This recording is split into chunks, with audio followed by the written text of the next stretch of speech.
like that was the hook, I think, that hooked me for life with doing that. It's like hearing music we made, thinking about the imagery, going over it, and the actors' names, and then the title and the release date at the end, that whole thing. We like envisioned that when we made the song. And so seeing it come to life was just like, that still to me is like a bigger thrill than any kind of like chart or billboard or thing like that. Like that just was never, I'm thankful for those things, but that was never something I was striving after.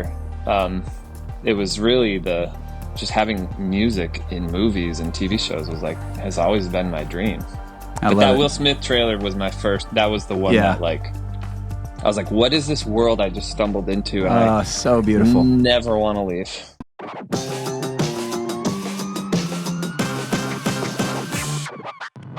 This is the Made to Advance podcast.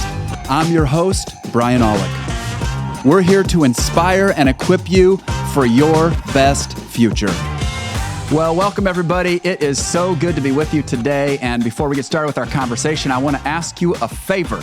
If you have enjoyed, appreciated, benefited from Made to Advance, please rate and review us. That helps us get the word out about our podcast to more and more people. And it also helps us bring on more incredible guests like the one we have today. Tommee Profitt is with me. And honestly, it is hard to know where to start with Tommee's accomplishments. His songs have been featured on every TV network you've ever heard of. They've been on all kinds of shows, including one of my favorites, which is SEAL Team. He has been on video games. He's contributed to Blockbuster movies. Have you ever heard of Hunger Games? He's contributed to it. He's collabed with people like NF, Josh Groban, and many, many others. He's been streamed more than 100 billion times. That's billion with a B. I don't even know how many zeros that is a lot. But here's what I love most about Tommee. No matter how much he's accomplished, he just comes off like a normal, humble guy who loves Jesus, who loves his family, and who is passionate for his work. And I think that is incredible. And so, Tommee, welcome to Made to Advance. Jeez, well, thanks for the intro. Man, I'm blushing. Well, I'll tell you what, when you read your bio, I mean, it's like, how does one condense that in a few words? But it's impossible. No, I appreciate it. I'm excited to be here and chat. Yeah. I got to ask, here's my curiosity question of the day. So I know you're a Tesla fan, and I know you've got a picture on social of your Cybertruck. I've seen them around. I've seen them on the road. I've been close to one. I was at a Tesla dealership in Chicago, and I kind of did a close look and video. What's it like to drive that around personally, and what kind of reaction do you get from people? And you've got it wrapped in like glossy black too, it looks like. So first of all, black is way better than the stainless steel version, I think, personally. It looks like a Batmobile. It does.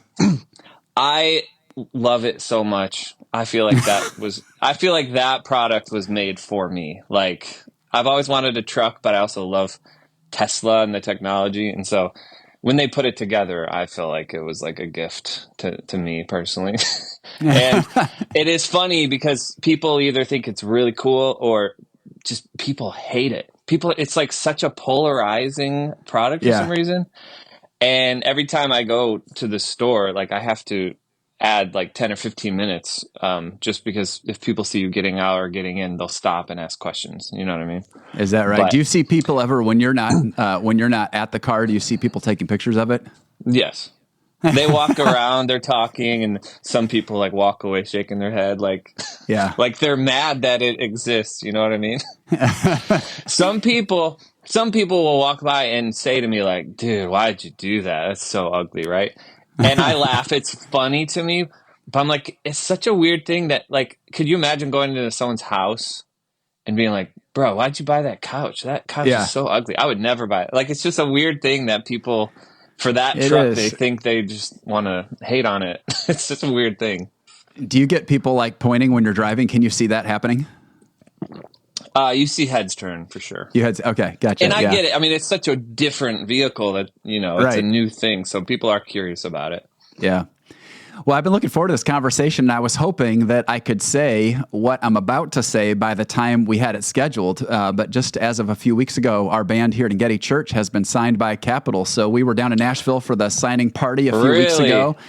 And I'm Dude, like, congrats. man, I'm going to be talking with Tommee, and it was so fun. I listened to a few different interviews you've done in the past talking about your journey, and I did not realize how big of a deal that kind of Capitol signing was. It sounds like kind of a turning point for you, but it's really fun. We just had that took that little step.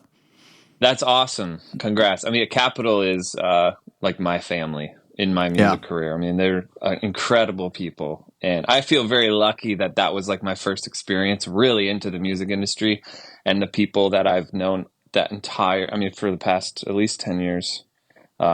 It's just been incredible.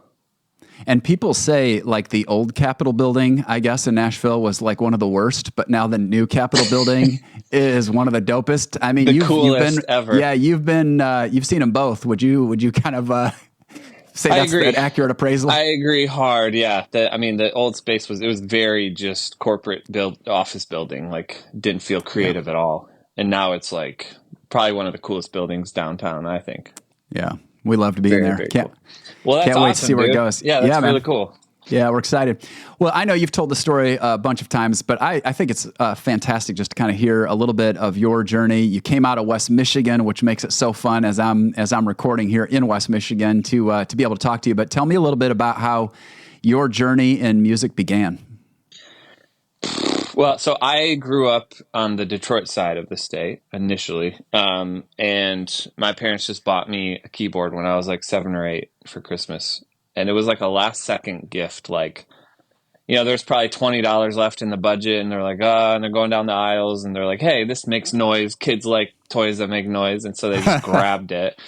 And that was like, I don't even remember any other gifts I got the first 10 years of my life. Like that one stood out, and I just like couldn't stop playing it. I was enamored by it and obsessed with it.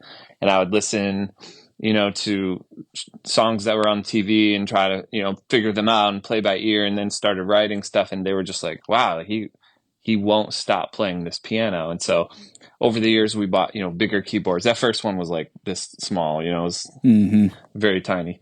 So we just kept buying bigger keyboards, and I was like writing all the time and playing all the time. And like, they just saw it was never forced. They didn't ask me they didn't force me to take piano lessons or anything. It was just like, I wanted to play, What did your parents do to build into you then as far as so originally it's just you just getting after it. Did your parents end up kind of connecting you with teachers or mentors or or did you just start writing music and you don't even know how? You just started doing it by yourself? Yeah. Like they were kind of like, what do we do with this? And they really encouraged me a lot to, play in the church growing up, playing, I used to play like while they were taking the offering, back in the day, like I would like play the piano song during that. And, they were just really awesome about plugging me into things like that and finding opportunities.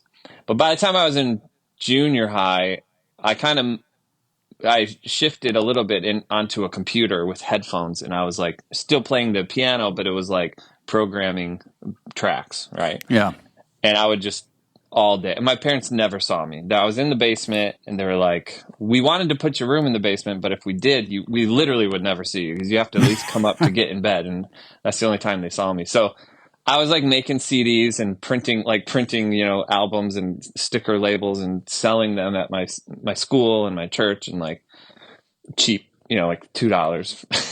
Yeah. And then a couple months later, I would have another one. I'd sell it for $3. And I was just constantly making music, making albums, and I was just obsessed with it, And so I did that all the way through till college, and then I started writing and recording albums more as a worship guy. And a lot of people don't know that. Like, that's kind of my background. And for 10 years, I traveled the country with like a band, and we played shows and played at, there's a lot of youth events and conferences and camps, and we did churches and like concerts and all kinds of stuff.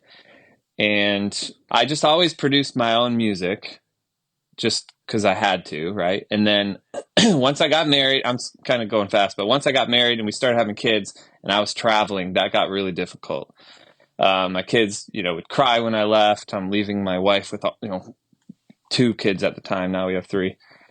And so I was like, this just isn't working. What if I built a studio and I started producing other people's music? Like, it didn't dawn on me till way later in life. What if I produced for other people?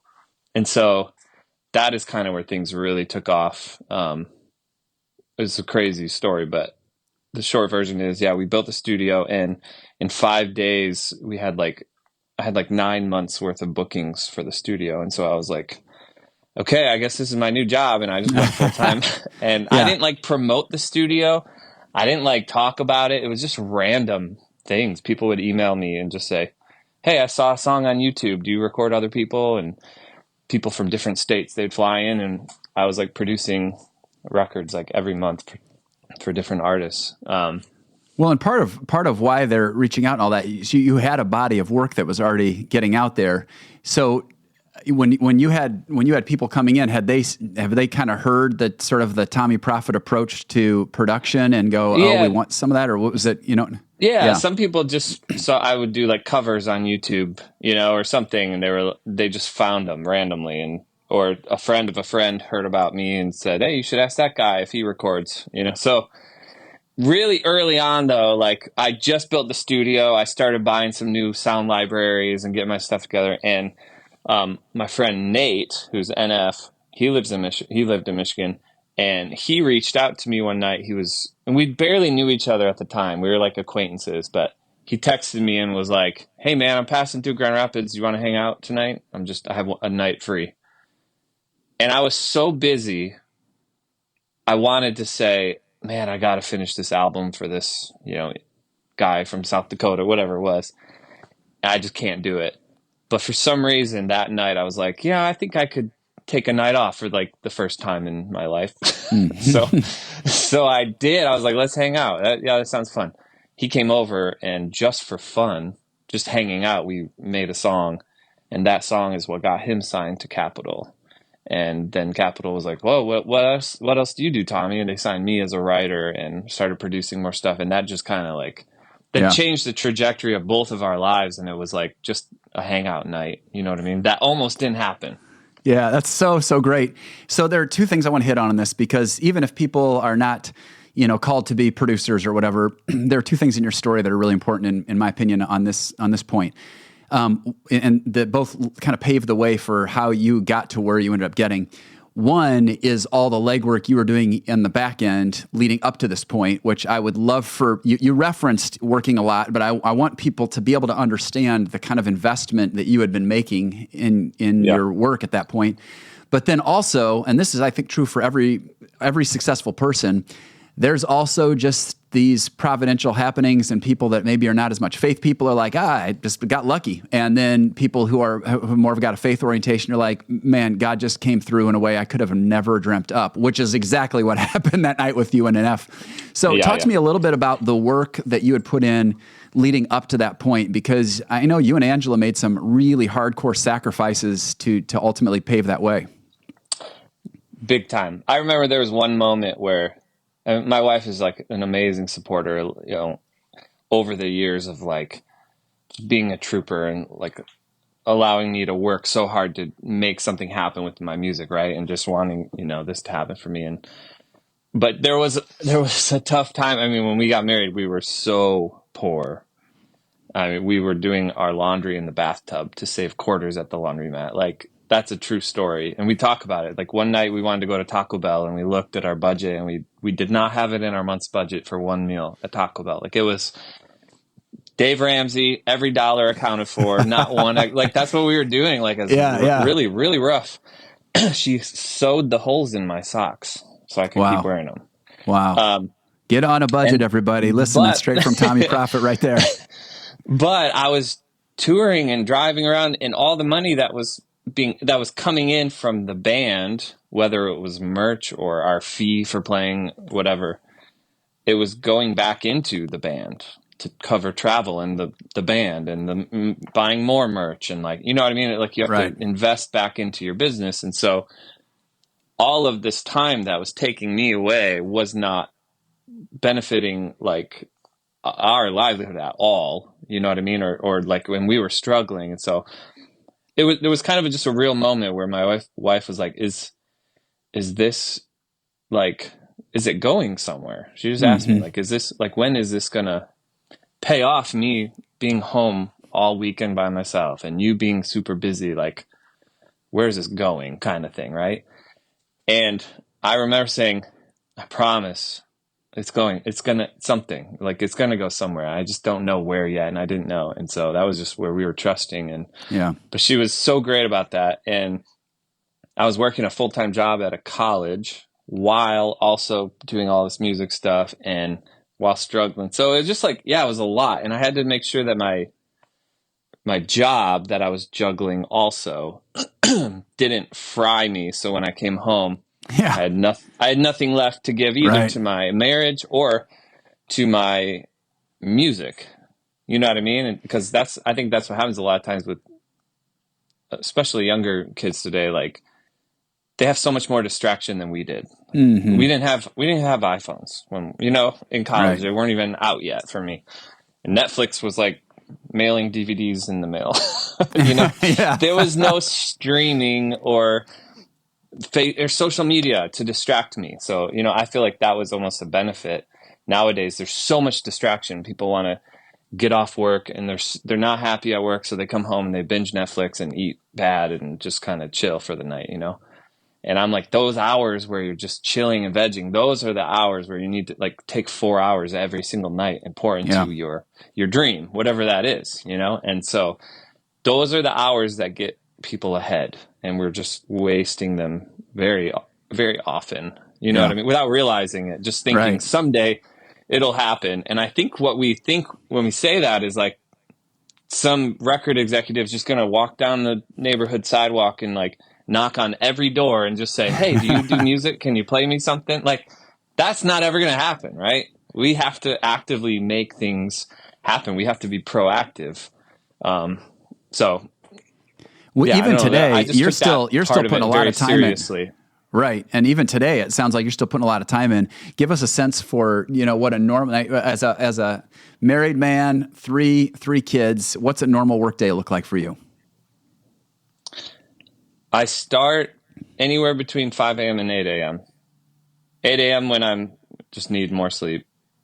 5 a.m. when I'm really busy and I need to get ahead. And I work every day I work till 5:30 p.m., but then I shut it off. I have dinner with my family every night. I guard nights and weekends. I don't work on weekends. I learned very quickly when I moved to Nashville, I'm like, oh, people will not guard your time for you. Like you have to guard your time and set up. What does it look like? Am I a guy that's going to be providing files at 10 p.m. for everyone who wants them? Am I going to be a guy that's known to work on Saturday whenever someone needs something? Like, I kind of had to set that boundary early. And I think most guys in town that I know do that, and people respect that. I mean, but that's what it looks like for me now. I've locked it into a Monday through Friday, 5:30 to 5:30 is my favorite. Yeah, that's cool. It's cool to hear that example of having boundaries and just having some rhythms that help you flourish personally and help you be the husband and dad you want to be. I'm curious, on the early days when Angela's asking you, hey, where's this going? Are you just the kind of person who naturally has this innate sense of, oh, absolutely, I'm going to make it, it's going to happen? Because, of course, there are many, many stories of folks who moved to Nashville, they're working hard, they're grinding, they're busking, they're doing all these things, and nothing ever comes of it in the way that it has for you. Did you ever think, okay, if 6 months from now this doesn't get traction, I'm going to have to, think about some things? Or was it just like you didn't even allow that thought in your mind? I'm the guy that there was no other option than doing music. Like, even if I was juggling multiple things, like I had so much passion and drive to do music, I couldn't hang it up and say, okay, I'm just going to work at Walgreens. I don't know why I said that, but just something like that. Like I would always have to create, and that's what I wanted to be doing. And so I was just trying to get it to a point where music would pay our bills. Like that's the goal. That's the dream. It's not to like climb this ladder and do these things and have all these success benchmarks or anything. Like, that wasn't my goal. My goal was to just like do music, you know what I mean? And get there. And it takes a long time to get there for most most of us. Like it's 20 years sometimes of grinding from the time you're a kid. You know what I mean? And, or, you know, and I think people like, how much stamina do you have? Like sometimes people just kind of like get exhausted and they have to give it up for one reason. And it's really, it comes down to tenacity. You know what I mean? As far as like, well, are you fried with your job and you want to give up your dream, or do you want to hold on to it and go another 8 years if that's what it takes? You know what I mean? Like that's like a daunting thing to think about. Like, 8 more years of cranking. But once you get there, you'll be so glad you did. You know what I mean? That's such a great word, especially for all those who are listening right now who are on the front or middle end of a new business, a new career, or maybe it's not even to that point yet. Maybe they're a young Tommee with a guitar or a keyboard or a whatever, and they're just hoping at this point. But I think that's a great word. I'm curious, when I hear your story, one of the things I a lot of times will talk about is I really think a lot of times there are clues in our youngest days that really point to where we're supposed to be and what we're supposed to do. And part of the trick as we get older is discerning what the clues are pointing to. And it seems like, you know, based on your love of movies, love of music, you just started reading the clues, and then a lot of what you're doing now, based on what I know of your story, feels like, man, it was like all in the cards way back with when you were young. When you think about your kids today, do you have that mentality of looking for the clues? I think for some it's easier. You just see, I mean, clearly you had an undeniable, just crazy passion. Do you see clues in your kids at the age they're at right now that might point towards the future? Yes, I have. I mean, both of my sons are very into the piano, and I wanted to make sure I never pushed music or anything. I'm like encouraging whatever they want to do, because that's the way my parents were, and I think that's why it worked for me. It's like they didn't push one thing or one sport on me. You know what I mean? My son, especially my 10-year-old son, Colton, I told my wife yesterday, he's like playing Beethoven's Moonlight Sonata that he just was learning from YouTube on his own. And he's like, I think I can do it without looking. And he's looking up and he's playing this, like one of the hardest piano pieces ever made. And I'm, you know, for him, he's like, that's not easy. You just play the notes that you want to hear. Like that's how musicians think, or piano players think. But people who don't have that gift, I'm like, buddy, you don't realize like most people can't do what you're doing. That's crazy. There it is. And I told my wife, and I was like, you don't realize what you're watching right now. This is crazy. Like he has just a thing, the coordination and the mind for it. So it'll be fun to see where that goes. I mean, he's into a couple different things. You can solve a Rubik's Cube in 10 seconds. You can, you know, he's like very into different things like that, you know, so magic tricks. A lot of things that I was into when I was a kid, just something creative and art, you know, driven. But yeah, I think, you're right. When I was a kid, I was literally producing MIDI on my computer, and that's what I'm doing now, 30 years later, like in my own house, programming MIDI. I'm doing the exact same thing. Yeah. It's cool because as a parent, you're helping point out, I think that's the key thing for parents, is when they see something in their kids that's just a little bit off, but in a good way. Like this is not entirely normal, to really highlight that to the kids so that they're aware of it, and, you know, without making it obviously too big of a deal, but in an unhealthy way. But it's just cool. You guys are kind of fanning the flame in that regard and helping him see that over time. Here's an idea for you.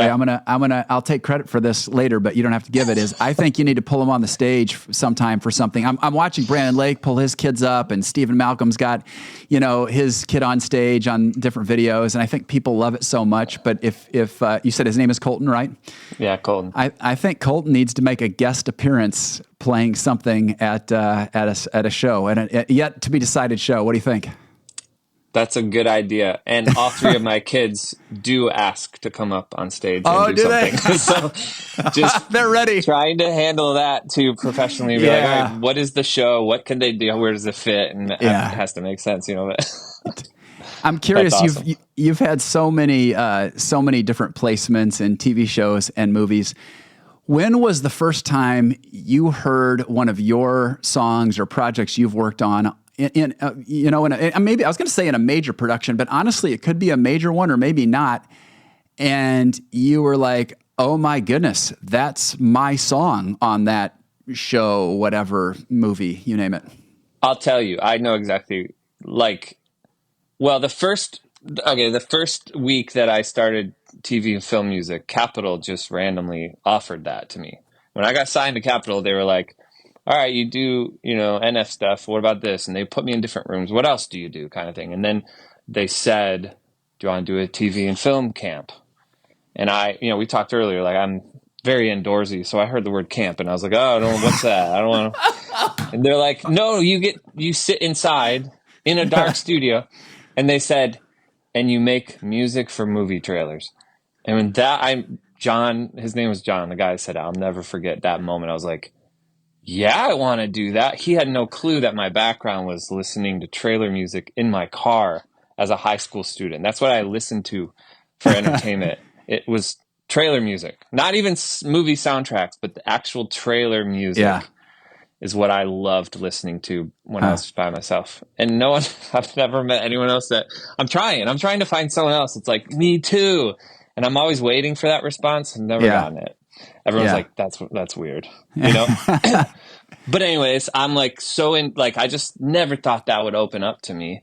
Yeah. And so that first week, I worked with two people. Sam Tenez is the guy's name, and Flurry is the artist. And those two songs placed super quick.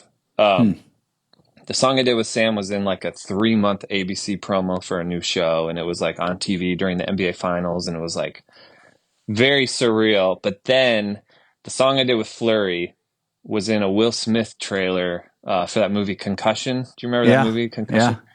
Yeah. And I found out about it the day the trailer came out. I got like an hour before, they said, hey, your song is in a trailer for Concussion. And they sent me the link an hour later. And I sat in my living room on my couch and watched it on my phone. And I just remember like full body chills of like, this was like, that was the hook. I think that hooked me for life with doing that. Is like hearing music we made, thinking about the imagery going over it and the actors' names and then the title and the release date at the end, that whole thing. We like envisioned that when we made the song. And so seeing it come to life was just like, that still to me is like a bigger thrill than any kind of like chart or billboard or thing like that. Like that just was never, I'm thankful for those things, but that was never something I was striving after. It was really just having music in movies and TV shows has always been my dream. But that Will Smith trailer was my first, that was the one that like, I was like, what is this world I just stumbled into? And so beautiful. Never want to leave, And when you, so that's obviously a massive, like kind of life highlight moment. And just, I'm doing exactly what I was made for. Have you had professional highlights that exceed that since then? Or is that one of those that it's like, you know what, I just will never experience that first time experience again in a way that can match what I felt in that moment? That's a good question. There's been other highlights like that along the way. I don't know that something really eclipsed it. I think to the industry's eyes, there are way better highlights from like an outward perspective, right? For sure. Yeah. And it's weird. I feel kind of numb to those things. Like I'm thankful for them, but it's like usually when I'm producing for somebody else or, it's their artist project and I'm a part of it or a song. But something about making this movie music, I still think that to me is my favorite thing. Yeah. We got the song in the Creed 3 trailer. It was the last year with Michael B. Heard Jordan. it and loved it. And that trailer was one of my favorite trailers of all the placements, I would say. Also, you mentioned this. We should have talked about this. SEAL Team is like mine and my wife's favorite show of all time. Oh, is that right? We own all the seasons and have watched them all 3. Well, it's so hard to find great shows that are not like nasty. and or have other kinds of elements that we're not looking to watch. So we've got like 3 different sitcoms that we own all of the seasons and have like watched them on repeat for literally years. SEAL Team were 3 times through. So when I saw you guys do that, I'm like, oh my gosh, that's so cool. And you know what? I think it was a trailer during the first season of SEAL Team, and it was before I even watched it. I think it would have been cooler if it was like, now it's like our show, and if I had a song in it, I'm like, sweet, next week's episode promo, they use my song or something like. But it was kind of before I really knew about the show. You watched the season finale and this last season. It just wrapped up, I'm guessing. I haven't watched this latest season yet. Okay, so we've got 10 episodes, and it's all over after these 10. I just watched the 10th, which was released last Sunday. Yeah, and the whole time I'm like, how are they going to land the plane on this thing? And then I think they did it in a pretty beautiful way, and I will tell you nothing about it because I want it to just be a surprise. I'm excited. Let me nerd out on a couple just rando creative things that are pure curiosity. My first keyboard was the Yamaha DX7, and I remember just like having the sounds and all that, and then I'd get these little cartridges I would plug into it, and it'd give me more sounds and all that. But the sounds you have, I mean, it's got to just be endless. Here's my naive question. You're writing trailers, you're writing cinematic music. It's a very special niche. Do you always feel like I've got, as a writer, you're like, I've always got more creative room to grow, to go? I mean, it just, it feels like on the one hand, it feels like a pretty tight lane to run in. And I mean, it's nice you've got your solo projects maybe to do some other stuff, or do you just feel like, you know what, I still can just exercise incredible creativity even within that lane of trailers?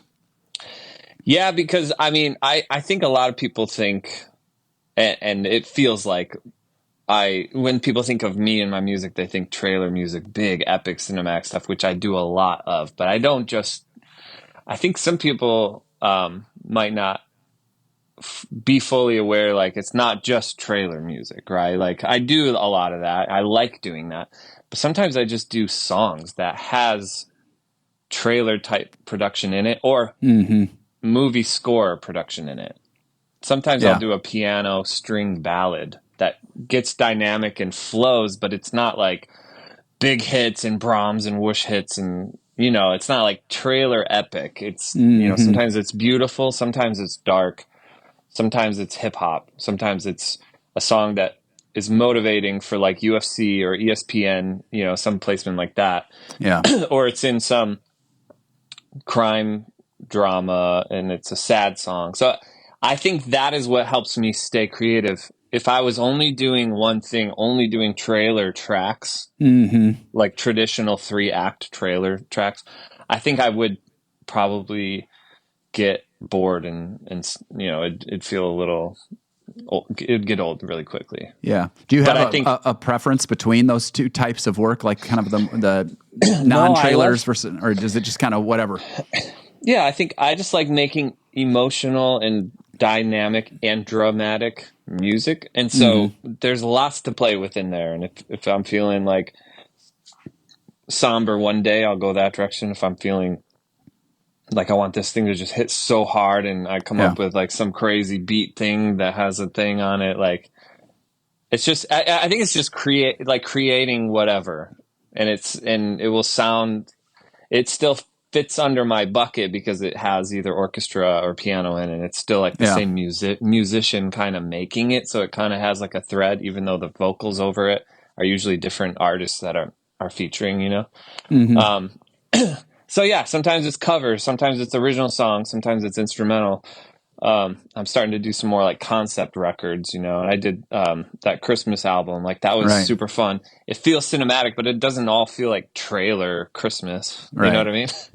When's the last time you worked on a project that you felt like, wow, this is truly stretching me? Like it's taking me to a different place than I've been creatively or with instrumentation or something like that? This year I made something that's not out yet, and I feel like it's my favorite project to date that I've ever worked on. Wow. Obviously you probably can't talk fully about it, judging by the ambiguity, but what makes it that way? Why are you excited about it? I got with one of my buddies and we made a concept record from scratch And I think what was so fun about it is we got together and we were like, we wanted to do a project together, but we didn't know what it was going to be. Like when he came over the first day, we just booked 2 weeks and said, let's make something. And, that can be scary, obviously, if you don't have direction. But within an hour, we had the album title, 12 song titles. We had art going on Mid-Journey just for inspiration, like just ideas. And it like flew out of us faster than we could keep up. And it's way different sound. Got to explore different sound libraries. You were talking about that earlier. Yeah. I explored different ones than I usually get to use. And it's such a unique, creative thing for both of us that it just gave us new life. You know what I mean? So that's cool. That's really fun. It's like stuff that will work for TV and film, but it feels more like an album. Sure. For streaming. And we have a lot of features on it. Crazy. We got some, it's just the way it all like ended up folding together is just crazy. So tell our listeners define what you would say is a concept album for those who would not be familiar with that terminology. I think it's taking a theme, whether it's a sound or a theme or an idea or a topic, I would say, and doing like a whole body of work around it. Mm-hmm. So the Christmas album I did was called The Birth of a King, and it was all about that. I did a project in the past called Gloria Regali, and it's kind of like, it sounds like Game of Thrones music, kind of, but it's all like regal, castle, snow, dragons, swords, like that whole vibe, like all in one, like this, it sounds like that. Yeah. And so it's more of like a themed record versus, I don't know, just an album of music and songs. You know, do we have a release date yet or not? 2025. I think we're going to start releasing songs in January. And, come on. Going until probably, I think, April. I love that. Well, let's talk a little bit about your faith. Tell me, like, for you, I know you grew up in a family where, at least it's my understanding, both of your parents followed Jesus, and so that was kind of your atmosphere. How did faith become real to you? Was that something that right from the jump when you were young, you were like, yeah, I followed Jesus? And I mean, what was your journey like? Man, I really think my parents did all the right things of planting seeds early on, even when I didn't get it, like fully understand. You know, when I mentioned earlier that my parents would ask me to play in church during the offering and stuff, right? And they're like, you got to use your gift for God. And I was like, well, I don't get that. How is that using it for God? I didn't even understand that concept. Yeah. But they were just kind of implementing things, and I was very involved in my youth group and like playing the music for the youth group. And we went on a lot of mission trips.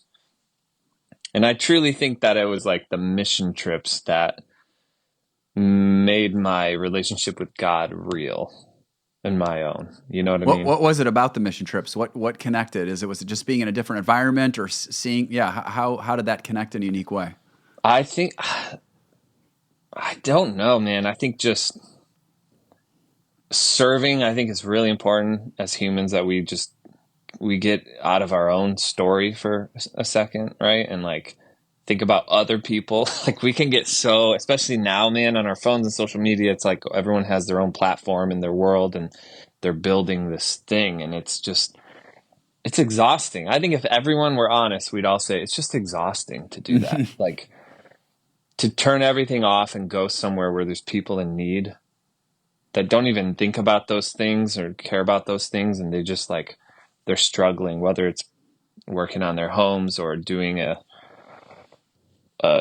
childcare thing or whatever it is. You know, there's lots of different things. Talking to people on the street, like you just kind of get to see where people are at. There's a lot of humanity in it, and seeing how God works through that. That was just really awesome and eye-opening.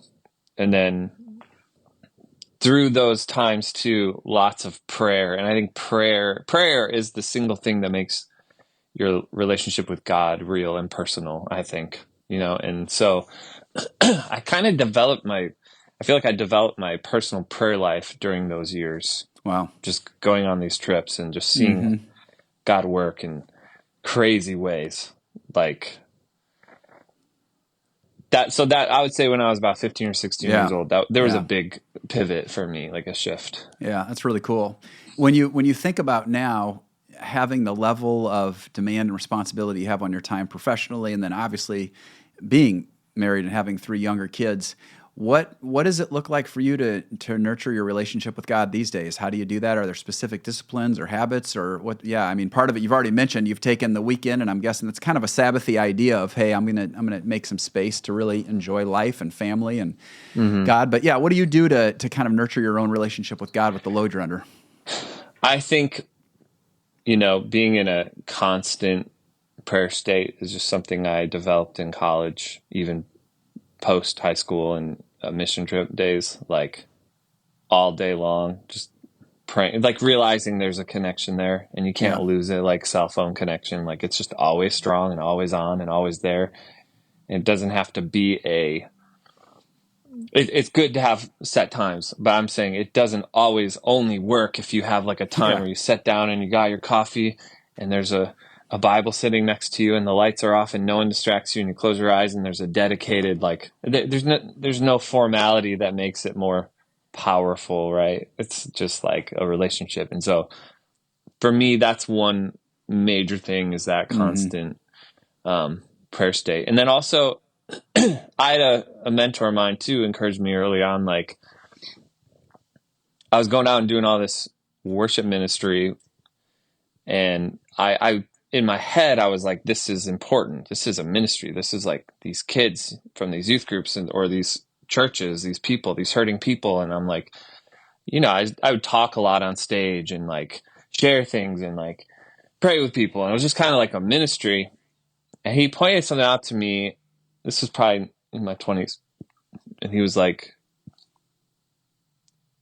your family, at some point, you'll realize like your family is your number one ministry, and your 3 kids, being home and pouring into them and how you do that is arguably way more important than trying to reach thousands from a stage where sometimes you don't have any personal interaction. You're just saying something, you know what I mean? Mm-hmm. But he said something cool. He was like, if you're not there, someone else is going to be there doing that. Like, that's not an irreplaceable thing. You might have your own unique spin on it, and so will the other person or whatever. But being at home with your kids, like you're going to go from basically the masses to the 12 disciple type vibe, right? Where it's like a couple people in your life that are close to you, your wife, your kids, like the people you pour into. You can't just give all of yourself to thousands of people. Jesus didn't do that. You know what I mean? Well, and it's like, you think of a big project. Let's say it's you write the trailer for Creed 3. That's fantastic. It's a great accomplishment. If you hadn't written that song, they would have found somebody else that they could use. And at the end of the day, your kids are not going to find another father. I mean, you're the guy. And so it's cool to hear. That's a good word to many of us. Many of us who are passionate. I mean, we're blessed. If you're blessed if you're passionate about your work and you're able to do what you're doing.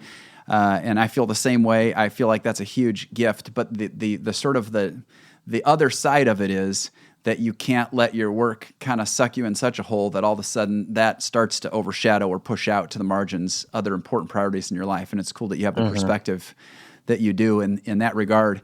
I'm curious, when you think about how God and how faith has affected your work or your career, we've talked about already, you worked your butt off starting from early on. You made sacrifices. I've heard you talk about when other people were out goofing around, hanging out, you're grinding, you're working when you were younger. And so all of that's the case. We always want to talk about that huge value of hard work. But where do you go? Man, these are some places that God just showed up along the way in my career journey. Obviously, one of them is with the night with NF. But any place else come to mind? Yeah, I mean, I brushed through this earlier knowing we'd probably come back to it. But, I mentioned I used to travel a lot, and then I started having kids, and it was hard. And I remember there was a moment where I was like, I had these options in front of me, and I was like, I could either just go dedicate full time to the road, bring my family with me, and that's my thing. I could settle at a church and do church ministry, which I was asked by a couple churches right where we lived. Or I could, I don't remember them all, but then the last one too was like, or I could try to build a studio and produce for other people. And I had this choice in front of me, and I know it's like, man, they're all music. So I'm so thankful that they're all music choices. There wasn't one that was like, or you could get this desk job that you would hate, right? It was all like music here, here, or here. And I remember praying. I remember where I was, dude. I was in Grand Rapids. I was on Kalamazoo and 60th. There's an intersection there. And I was stopped at a red light, and I said, God, I appreciate the options. But I said this, I was like, I'm so bad at decisions. I can't even decide what I want when I go out to eat. How am I supposed to make a life change, like a life altering decision that affects just other people too? You know, my band, my family, like, so I said, will you like choose for me somehow? Like you know, all of the paths, all of the outcomes for whatever is chosen. And I really believe that he would let me choose any of them, and he would have blessed whatever, you know. But I was like, choose the best one that is best for my family and for everyone involved, because you see things I can't. And I got home that day, like from that drive, like 10 minutes later, and my wife, it's crazy how God can use wives like this. She pulled up this, and we had just moved into our first house. Remember, we were like super poor. Right. We moved into our first house 9 months prior to this. Moving was not on our minds at all. She pulled up this listing, and she goes, look at this house I found. It's down the road, and it's foreclosed, and it's this price, and there's a basement. And I was thinking you could build a studio in the basement and like start producing for people, and we could like move here. And I was like, this is so weird. I was like, I just prayed about this on the way home. And so I was like, well, let's look into it. Fast forward 3 months later, we moved into that house and built that studio. And then God just blessed that. And remember, I said like 5 days or like all these bookings for people who want to record. And like, that was a God thing, because I didn't even try to get bookings for the studio and tell people I was even building it. And then the NF thing, and then the Capitol thing, and it all just like flowed. It felt like that was a very linchpin moment in my story. That I haven't even shared that often, but it was so clearly like when me and my wife were just aligned, and she brought that to me. It was almost like he used her to like show us a direction. And it was, dude, and then it's like, well, now you get to work at home and be around with your family more. And like, they were happy about that. And I was doing what I realized that was my first love. Producing was by far my favorite thing than being on the road. You know what I mean? So it was just like, it was just a good thing. It worked out for everybody. And I see that was absolutely the right decision. Man, but there's been a lot of things like that. Man, did God know what he was doing when he brought your wife into your life. He had the right lady for the job, man. That is amazing. I know. Sometimes I think about like, I mean, my wife and I just are so head over heels in love after 27 years. And I think about like how old you are when you first are building your relationship with your spouse and what leads you together and all that. I'm like, we were so ignorant and so dumb, and God was so brilliant in putting us together, because it's like just the right match for what we need. And I hear you guys' story, and I'm like, you know, even prior to any of the breaks and all that, like the first big break was her. I mean, that's amazing. Yeah. It really was. And honestly, that was the thing that allowed me to, that was the moment I started doing music full time for the first time. Because when I did the band and I was doing all this other stuff, I still had these other jobs and working at the college and like juggling. And that was also the thing that allowed me to, for the first time, provide for us from music. And it's crazy, dude, when you kind of let go and just let God drive. Like you're in it feels like you're in a traffic jam and you're sitting in front of the steering wheel and you're like, there's no possible way. And God's like, can I drive? You're like, okay. And you let go and you get in the passenger seat, and he finds some crazy path on the sidewalk over here that you didn't even think about. And he just starts going 80 miles an hour on the sidewalk, and you're looking out the window with your jaw open and you're like, I could never have done this. I never would have planned this, thought of this. Like it truly is a thing when you let go and just kind of let God kind of take control, and you just say, I want to be a good steward wherever you want me to be. Like the way he blesses that is like crazy, you know? Yeah, and it's funny as you're talking, because on the one hand, the let go and let God can sound like a cliche, but that when you were talking about it, just even before you use that phrase, when you're talking about saying, God, listen, I've got these options. I just want whatever you want. I really would love this to be best for my family. I want to be faithful to you. There's just like a release of saying, I'm not the one trying to be in control, driving it, making it happen, forcing it, getting mine, all that. And that's a big, big deal. And I think some folks who are listening right now are like, maybe I'm clinging a little too tightly to the steering wheel of my life. And I've just got to have some more trust in that regard. I think that's really, really cool. Let's talk about the Christmas Project. So I'm going to give you my story of Birth of a King. I didn't hear the album like when it first came out, and I know this is like a passion project for you. I know I've heard you talk about like it was years in the making, and so then the album comes out. But then last year you do it live, okay?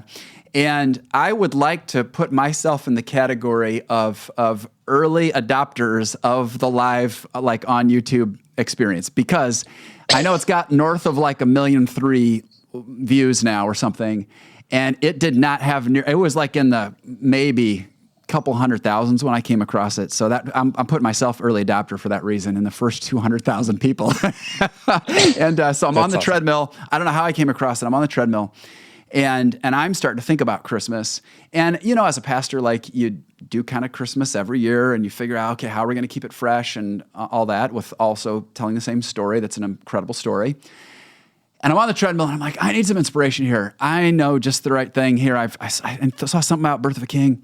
So I put on the broadcast, the recording of it, and I'm starting to watch it. And I'm on the treadmill, and I kid you not, I'm weeping watching this go down. I'm like trying to catch my breath and cry. And I'm like, I've got a towel I keep by there for sweating, and I'm like wiping the tears away. It was, I'm not saying this to be funny or to whatever, but I mean, that watching that, which I've now watched it multiple times over, is easily one of the most powerful like Christmas experiences of Jesus. Not just like, oh, that was great art. It was great art, but just the spiritual experience of remembering what we're celebrating. Oh my gosh. I started texting everybody I knew. You've got to watch this. You've got to watch this. So just incredible. And I guess I wanted to say that because, as you're making these things, and I know it was incredible for you, but, you don't get to hear, just like I don't, my job, get to hear all the stories on the back end. And it totally affected how I thought about Christmas that year. And I watched it the other day on the treadmill because I thought, I'm going to be talking to Tommee. I'm going to watch it again.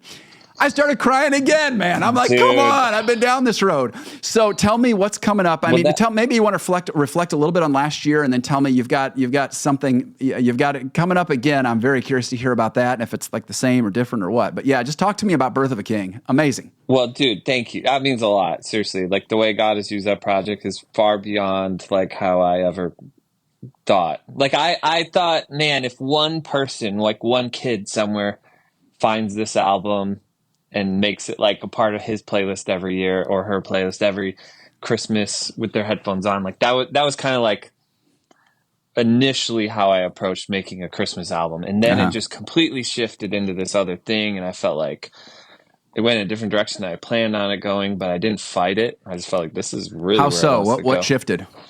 Well, I think it was just more, I didn't know when I started it, I knew kind of what I wanted to do, but I thought it would be more of like a darker Christmas, like I do trailer music. Tim Burton Christmas. Yeah, I guess you could say that. But then very quickly it was like the powerful message of like there was stuff from my worship roots coming out, and I was like, oh, I don't do worship anymore. That would this be weird? And like, you know what I mean? Like, yeah. And I felt like God was with me. I know it sounds so stupid. You could just say things like that, but like I really like felt like we were making this album together, and it kept going in this direction. And I remember just being like, I'm not going to fight this. Like this is the most powerful story ever. You just said it. Like sometimes the manger scene can feel very VBS, like Sunday school. And the truth is like the powerful story of like a king coming to save the world and being greeted by angels, like that doesn't sound like a small Sunday school thing. That sounds Right. like the biggest epic movie synopsis of all time. Yeah. And I put on like the Lord of the Rings trilogy. I have this big TV up here. I just put the Lord of the Rings trilogy on mute while I was making the album for 6 months, just for like grand epic visuals. You know what I mean? Just like for inspiration. I guess it needs to feel like that, like epic Bethlehem. You know what I mean? Like modern, like movie kind of vibe. And so, yeah, dude, the way all the artists came together and then doing it live was just something I never thought would happen. And it kind of was like, all right, let's just entertain it just to get the idea off my mind. Let's just start planning a live show and just see what kind of roadblocks we hit. And we literally just didn't hit one. Wow. It just kind of came together in a way where I was like, well, shoot, does this mean we actually have to do it now? Like, shoot, we just planned the whole thing. And so, yeah, dude, I was worried about selling tickets because that's not something that I am ever a part of, is like doing ticketed events. And there's just all kinds of things. And I just felt like the whole time was like something like didn't make sense on paper, but like God wanted me to do this.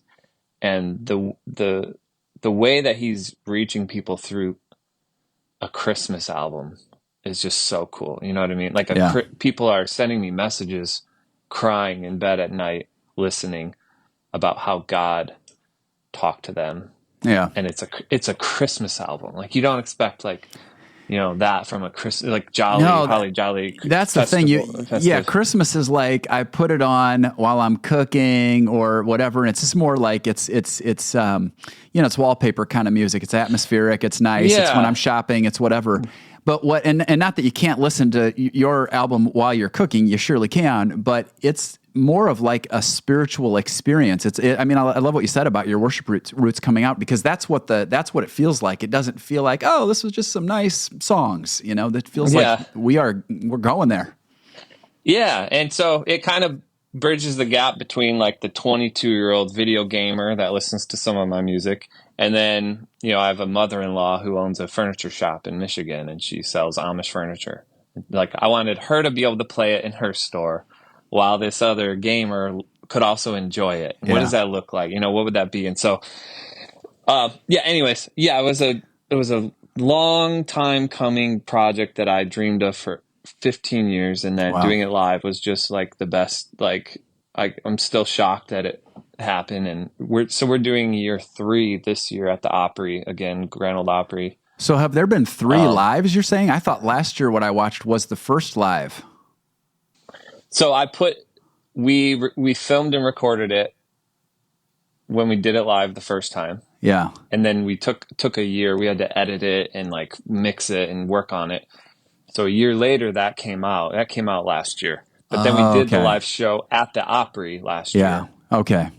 We didn't film and record it every year though. There's only one. There's like one live album to kind of show what the concert is, and then we're going to do the live show without filming and recording it in future years. Gotcha. So you've got one coming up this year, which I've been on looking for tickets, and you can really have luck if you're willing to sit by yourself. I mean, not by yourself. The room's so full. There's single tickets available here and there in random locations, and but it's it's going to be a great treat for anybody. Anything different year to year, or is it like so that there's still some seats out there, but is it pretty consistent from year to year? Yeah, we're doing a couple. I mean, little thing. I mean, some people are coming every year, which is awesome. It's like make it their annual tradition. But yeah, we're gonna add a couple things, switch out a few. I mean, from year to year, a couple of artists will swap out and change.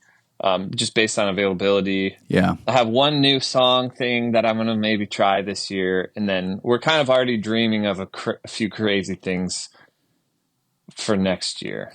Cool. So I'll tell you about that soon. I'll tell you what, I watched it and I thought, with the level of like instrumental production on this thing, I felt like from a visual side, I've thought the visual side of the room, and I know there's always limitations, but man, you can't watch that and think, my goodness, what the potential would be with some serious LED in the room and who knows what. I don't know. Yeah. We're thinking of some of that stuff, but yeah, that's fun. Yeah, man, just keeping it to what it is. Like, it's just, I really feel like, I just feel like it's something I'm so thankful and humbled that like God is doing this thing, and I don't know what it is. I don't know. I never really thought we'd be doing like this annual Christmas show, and the way the album is starting to really spread. Like, I'm just kind of, it's another one of those situations where I'm just kind of giving it to him. I'm like, all right, Yeah. we'll do it as long as you keep opening these doors. And just, I'm kind of wanting to always make sure that I'm never grabbing the reins of this project, because I never really had them in the first place. That's good. Let me ask you, just land on one final question here. Yeah. You've done so many great things, been able to be part of incredible projects, collab with incredible people, all the things. How do you keep yourself just grounded? I don't know if maybe you're just so wired as just, hey, I'm just Tommee doing my thing, but I don't know if you're ever tempted to think, hey, this is kind of a big deal. Is it hard ever? Do you have to do anything to make sure you stay rooted and normal and human and in the midst of all the success? I think I genuinely am so excited and thankful that I get to do music. You know, we talk a lot about the long process of working your butt off, and like just the fact that I get to do it is, I'm so thankful. And every trailer is still exciting to me. Like every TV show, every concert, every artist I get to work with, like I'm genuinely like just so thankful. And I talked to this guy one time, my really good buddy, Daniel. First time I met him, he's an artist, Daniel St. Black. He's on the Christmas show, actually, Christmas record. The first time I met him, he said, the way I approach life is entitled to nothing, grateful for everything. And I'm like, man, if you live each day like that, like it really is, like there is so much to be grateful for, and you're not expecting something. You don't think something should happen. The minute you think like I'm doing something, you're going to control it. And when it starts falling apart, people are going to lose their minds. Like, it's just not healthy, you know? And so I think that's just, I don't know, that was just instilled in me, like probably early on, but I genuinely am so happy to get to do what I do. Like, how could I don't know, complain or take credit for it? Like, those God stories we talked about, those moments, whether it was my wife or Nate and all the capital, all that stuff. It's like, I know that God put those things together, and I know that God could take them away just as quickly and easily. You know what I mean? And so I'm just, I don't know. I'm just kind of enjoying it and thanking him every day and continuing to ask him what I do next, and how to handle all of that, Well, that's a great word to end on. I think that it's really, really exciting to see you being blessed and experiencing all the good things that you're experiencing. And I know it comes with a ton of work, but it sounds to me what you're saying is the way you keep yourself in a really good, healthy place is just saying, I'm going to stay humble. I'm going to stay grateful. I'm going to stay thankful. Because when your heart's in all those postures, like ultimately, and again, not to be cliche or whatever about it, but ultimately you're kind of just, you're looking upwards, it sounds like, all the time on like, thank you, Lord. And you're not like, getting consumed with self and what you're doing next and what ought to come to you and what you want to come to you. So I think that's a great posture of heart to be in, and a great word to anybody who's listening right now. I love for people to experience success. And sometimes people think, oh, when I experience, great things, then my life's just going to all come together. And the reality is a friend of mine likes to say, different levels, different devils. Maybe you've heard that phrase. And I just think, we got to figure out new ways to, new opportunities and new levels of success sometimes just bring on some new ways that we need to grow. So I love your example. Yeah. Thanks for continuing to do great work. Thanks for being my number one workout partner when I'm listening to your solo projects. I have never lifted so much weight as when I've got a Tommee song in my ears. So appreciate you tons, awesome. Tommee, and look forward to the Christmas season, and can't wait to listen to some of your future work coming out. Yeah, dude. Thanks so much. Appreciate it. Woo! That was a great conversation. Wow.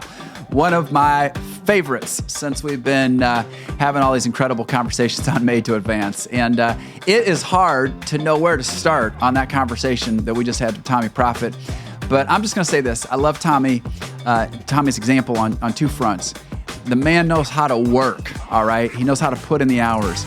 but he also walks with this deep, abiding trust and submission to God.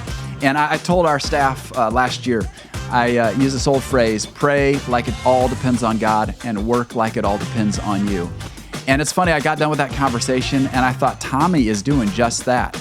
I mean, he is working like it all depends on him. He is getting after it, friends.